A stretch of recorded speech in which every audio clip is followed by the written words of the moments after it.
भूतिया हवेली। मेरे पिता की मौत के बाद मैंने उनके एकमात्र संग्रहण को बेच दिया और दिल्ली से पंजाब के गांव लौट आया। वहां पर हमारी पुरानी हवेली खड़ी थी, जिसमें कई सालों से कोई नहीं रहा था। इस भूतिया हवेली की कहानियों ने हमारे गांव को घेर लिया था। मैंने हवेली की यात्रा की तय की, जो मेरे लिए कई खतरों से भरपूर थी।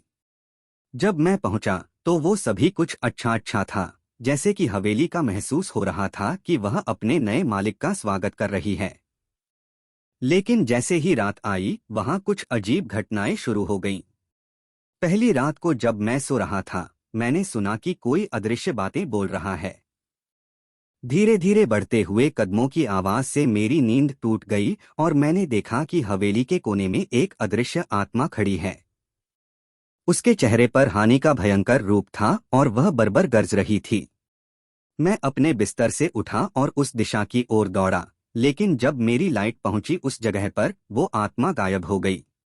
इसके बाद हर रात कुछ अद्भुत चीजें होने लगीं। चुड़ैलों की आवाजें, अजीब तरह के सायों की दिखाई देना और हवेली की विचित्र सुरक्षा में बदलाव हो गए।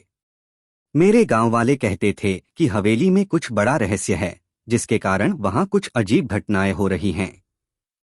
मैंने निर्धारित किया कि मुझे इस रहस्य का पीछा करना होगा। अपने दोस्तों की मदद से मैंने हवेली के पुराने दस्तावेज और पुराने जांच प्रतियोगिता के नोट खोजे। जब मैंने वो सब पढ़ा तो मुझे यहाँ की दुश्मनी और पुरानी घटना का पता चला, जिसके कारण यह हवेली भूतों के लिए एक पर्याप्त स्थल बन गई थी। मैंने एक प्रयास किया इस अत्यंत आत्मा को शांति दिलाने का, उसके साथ चर्चा की और अंत में उसे सुकून मिला। इसके बाद हवेली में कोई भी अद्वितीय घटना नहीं हुई।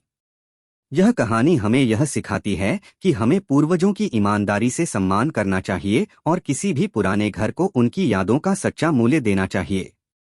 हवेली की भूतियां हमारे लिए सीखने और समझने का अवसर थे, जो हम खो सकते थे अगर हमने उन्हें दरिया के पार तक नहीं छोड़ा होता। Subscribe to Bhuto Ka Jahan. Please like, share.